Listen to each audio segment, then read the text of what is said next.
আমার লাউ গাছের এই অবস্থায় আছে। লাউ গাছে মাশাআল্লাহ কত বড় মাশাআল্লাহ। আসসালামু আলাইকুম, কেমন আছেন সবাই? আমি ভালো আলহামদুলিল্লাহ। আমার ছাদ বাগানের এই সবজি গাছে এখানে ফুলকপি পাতাকপি এটা তেলের ক্যানে দিছি। তো তেলের ক্যানে আমার ফুলকপি পাতাকপি কেমন অবস্থায় বর্তমানে আছে তো ওগুলি আপনাদের সাথে শেয়ার করলাম।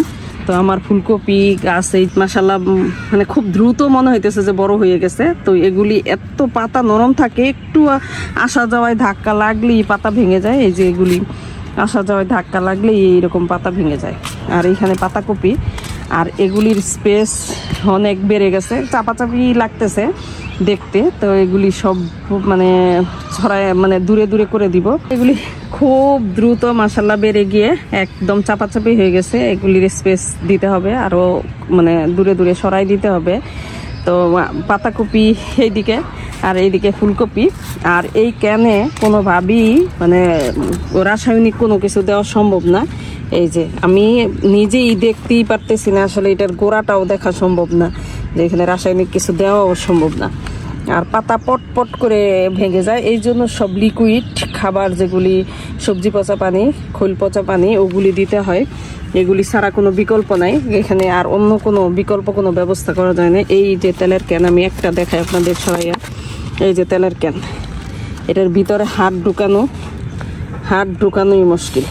এখানে শুধু সবজি পচা পানি, খোল পচা পানি দিয়ে, এই ন্যাচারাল সব জিনিস দিয়ে আমি এই সবজিগুলি করতেছি। যে বাঁধাকপি একটু ধরছি তো মট করে ভেঙে যায়। তো এগুলির কাছে গেলেই মনে হয় যেমন ভেঙে যায়। তো আমার এইখানে এরকম আছে ফুলকপি পাতাকপির অবস্থা। তার পরবর্তীতে আমি এটা দেরিতে নিয়ে এসে এখানে আবার ফুলকপি লাগাইছি এই বস্তায়, কয়েকটা 4-5টা। এখন এক বস্তায় লাগাই দিছি, দেখি কি হয়। যেহেতু তেলের ক্যানে হয়, তো আমার ধারণা এটাতেও হবে। যেহেতু তেলের ক্যানে হয় এই জন্য আমি 4-5টা একসাথে বস্তায় লাগাই দিছি, যে যেরকম হয়।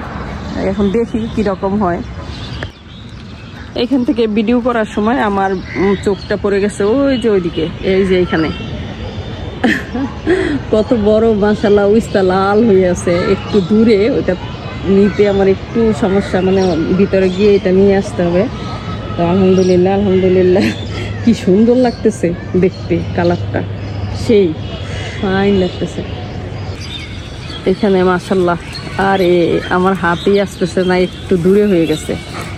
কতটা ফাইন, এটা বড় একটা উস্তা। তো বড় উস্তা, এটা একদম লাল হয়ে গেছে। এটা লম্বা না, কিন্তু উস্তার মধ্যে বড় জাত, গোল বড়। বিসমিল্লাহ আল্লাহু বারাকাতুল্লাহ। তো এইটার আমি বীজ লাগাই দিব। বীজ লাগাইলে খুব বেশি সময় লাগে না, বীজ লাগাইলে এমনিতেই হয়ে যাবে। কি ফাইন কালার।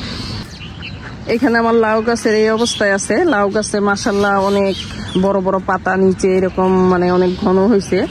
এটা মাচায় চলে গেছে। আর এখানে এত পাতা হয়েছে, এই পাতা কেটে দিতে হবে। আসলে মানে এত ঝাঁপালো লাগে, এটা একদম কাটতে ইচ্ছা করে না। কাটলে মনে হয় যে কষ্ট লাগে, কিন্তু এটা না কেটে দিলে মানে গাছের শক্তি কমে যাবে, গাছের শক্তি পাবে কম। তো এগুলি কেটে পাতলা করে দিব। বিসমিল্লাহ।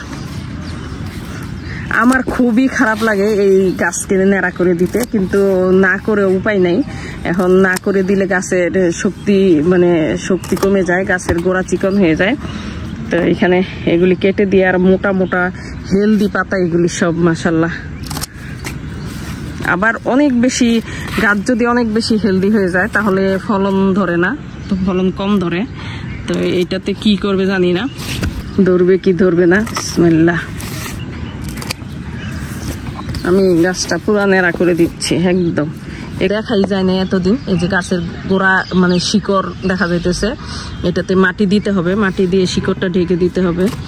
তো আসলে দেখা যায় না পাতার জন্য, মানে এরকম ঘন পাতা হয়েছে বড় বড় মাশাআল্লাহ। গাছের পাতা কেটে দিলে কত সুন্দর গাছগুলি মানে মনে হয় যেন দুর্বল হয়ে গেছে। এটার জন্য আমার একদমই ভাল লাগে না, কিন্তু না করে উপায় নাই। গাছকে হেলদি রাখতে, গাছের গোড়া মোটা করতে এটা খুবই দরকার। কোনটা গাছ কোনটা পাতা বুঝাই যায় না, এত মোটা মাশাআল্লাহ। বিসমিল্লাহ। এই ড্রাম থেকে চারা বেশি হয়েছিল, তখন আমি আবার এইখানে শিফট করে দিছি, এই পাশের ক্যারেটে। এইখানে ওই রকম মাশাআল্লাহ যথেষ্ট পরিমাণ হয়েছে। তো ওইটার থেকে একটু টাইম লাগছে, কারণ ওইখান থেকে সরানোর পরে একটু চারাগুলি অবশ্যই অন্য একটা জায়গায় শিফট করলে একটু সময় লাগে এটা মানে দাঁড়াইতে। মানে এই চারাটা ফেলেই দিতে হবে, এই চারাটা কোনো কাজ করবে না। এই যে এইরকম মানে খুব বেশি হেলদি না, চিকন অন্যগুলির মতো না। তারপরে থাকুক, দেখি কি হয়। মাটি দিয়ে দেখা যায় গোড়ায় মাটি কমে গেছে, পানি দেওয়ার সময় এই মাটিগুলি কমে যায়। তো এই তো এত সুন্দর একটা গাছকে এরকম নেড়া করে দিছি, সত্যি কষ্টদায়ক। এইখানে আমি মাছ ধোয়া পানি নিয়ে আসছি। এইখানে মাছ ধোয়া পানিগুলি আমি বেশিরভাগই লাউ গাছে দিই। তো লাউ গাছে দিব বলি এই মাছ ধোয়া পানি নিয়ে আসছি। এগুলিতে আমি আরো পানি মিলাবো, মিলাইয়া গাছের গোড়ায় দিয়ে দিব। প্রতিটা আমি বেশিরভাগই লাউ গাছের গোড়ায় এই মাছ ধোয়া পানিটা দিতে পছন্দ করি। লাউ গাছ একদম মাশাআল্লাহ, লাউ গাছের চেহারাই চেঞ্জ হয়ে যায়, তর তর করে বেড়ে যায়। এই জন্য এটা আমি লাউ গাছে দিব আজকে।